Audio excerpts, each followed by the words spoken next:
Now, I hardly ever use the 11 or the 12 tooth sprockets, and I never use the 32.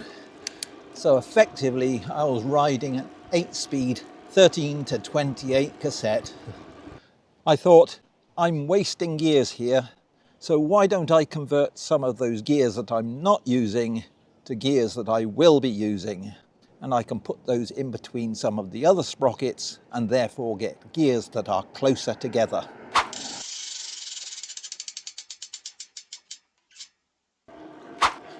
Are you entirely happy with the gears on your bike? If you are, then you might as well turn this video off now and erase all memory of it from your brain. If you're not entirely happy, or you think there's room for improvement, then listen on. Most of you will buy a bike, it'll come with some stock gears, and you'll use those gears without thinking about them. Maybe you'll change the 11 to 32 cassette for an 11 to 34 when you go abroad, but otherwise you won't give it a second thought. If, like most cyclists, you're concerned with efficiency and therefore speed, perhaps you ought to give those gears a second thought. That's because your body works most efficiently when you're pedaling an optimum cadence. And if your gears can't give you that optimum cadence for the speed you're going, then you won't be pedaling as efficiently as you could, and therefore you'll be that little bit slower. The good news is many of the modern gearing systems come with lots of different speeds, and therefore you have lots of choice of gear ratios. The bad news is, as I demonstrate in the video in the top right hand side of the screen, many of those speeds are duplicates, and in fact a modern 22 or 24 speed system may only have half that number of useful gears. Things get even more acute when we consider one-by systems.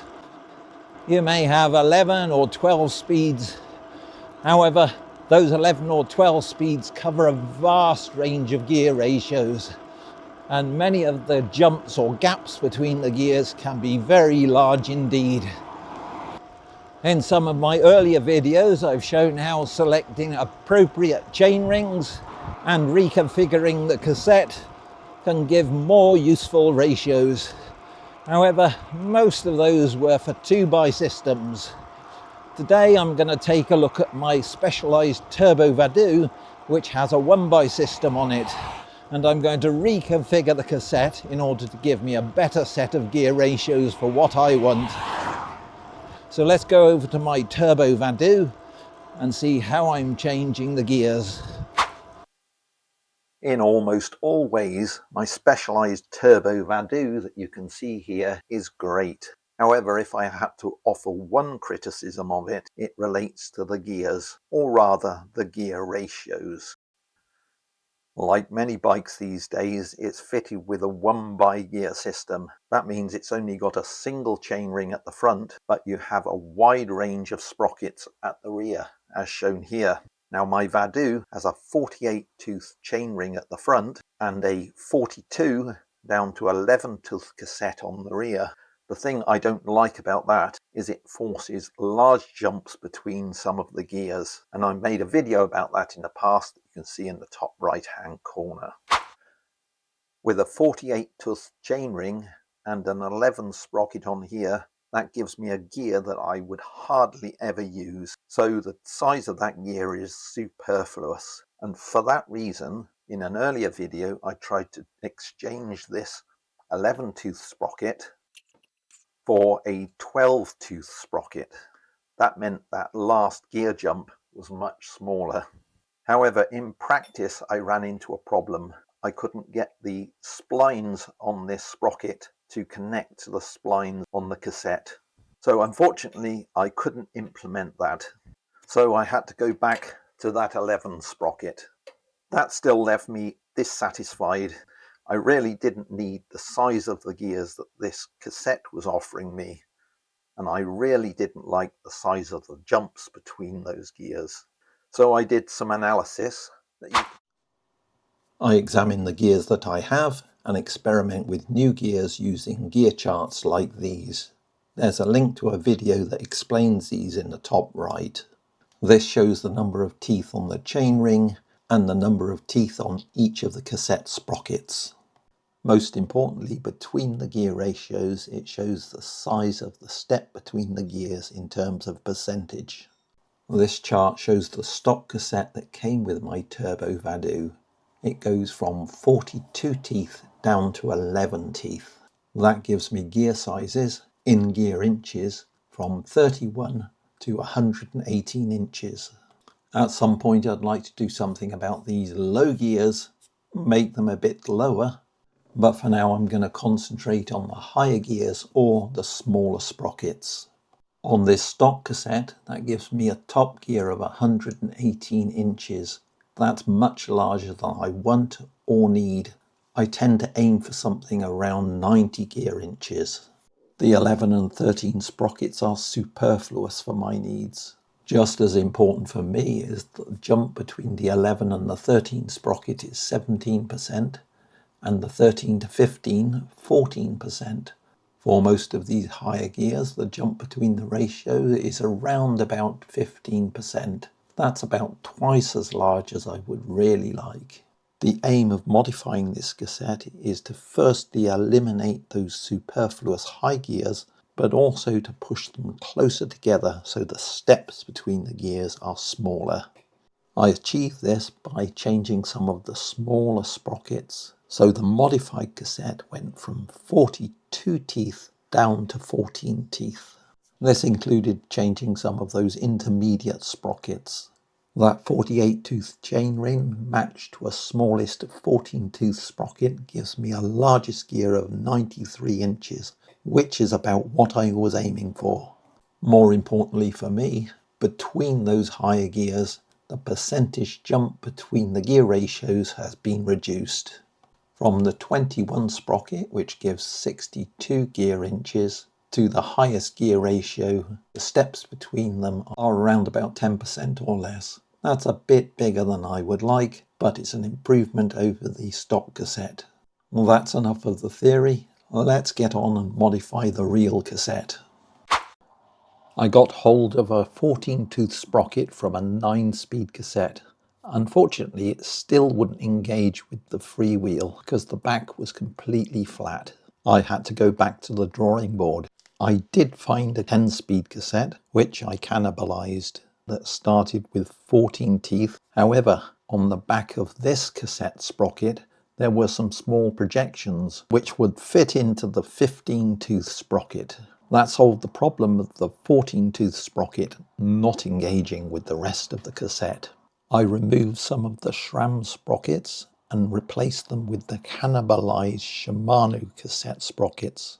The thickness difference between the 11-speed SRAM sprockets and the 10-speed Shimano sprocket should be so small it shouldn't make any difference to the performance.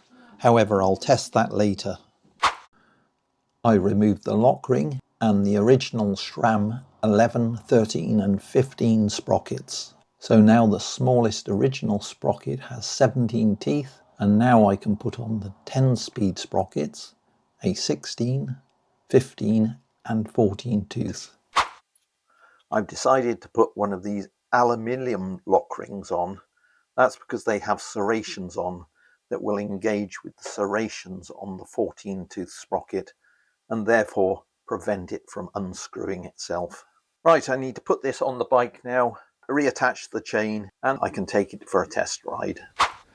Right, I'm going to see whether fiddling around with these cassette sprockets has affected the gear change quality. So what I'm going to do is start off in the bottom gear, ride down a small hill, all the time changing up gears, and then when I get to the bottom and start climbing up the next small uphill, I'll start changing down the gears.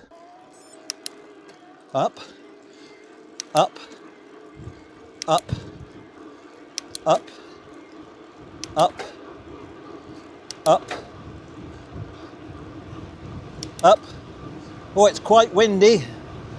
Up, up, up. I'm now in the highest gear. the 14 sprocket and going downhill.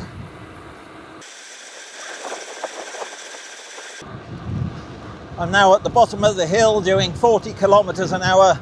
I need to change down, and again, and again, and again.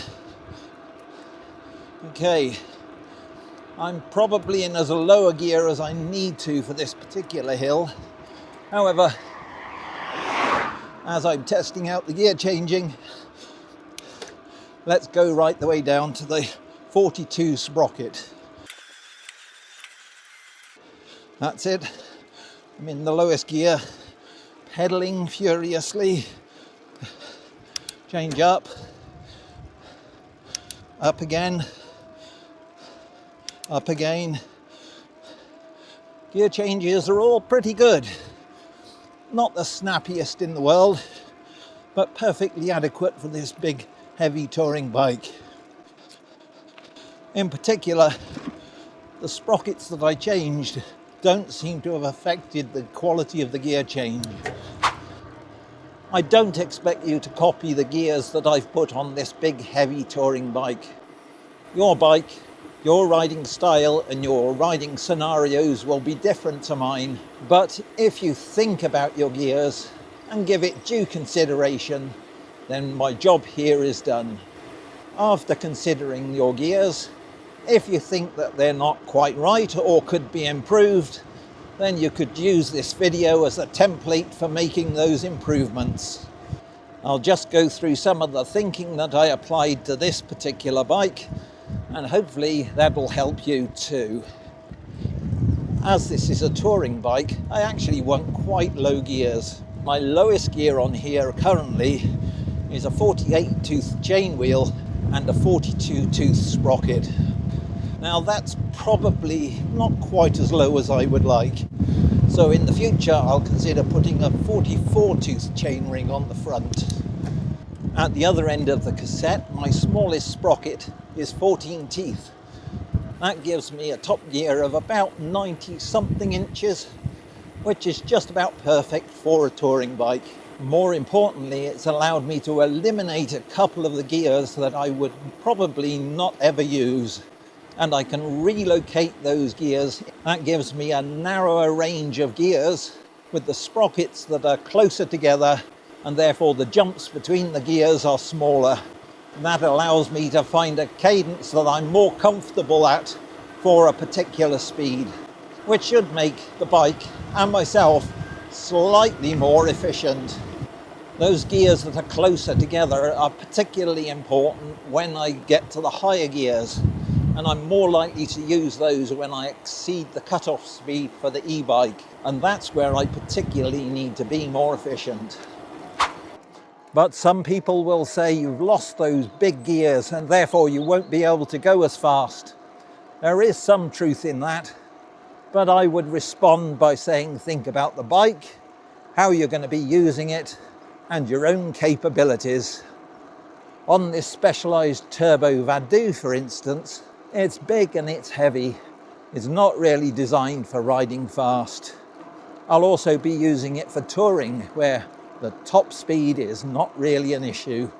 Finally, I'm not exactly a pro rider.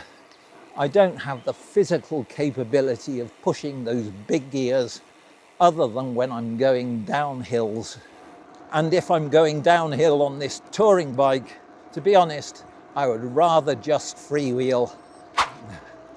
Try thinking about what gears you actually need rather than the gears that you think you might want. Be honest with yourself. Can you push that 11 tooth sprocket? If changing the gear ratios like I've shown in this video is too complex, then you could just look for a stock cassette that is more appropriate.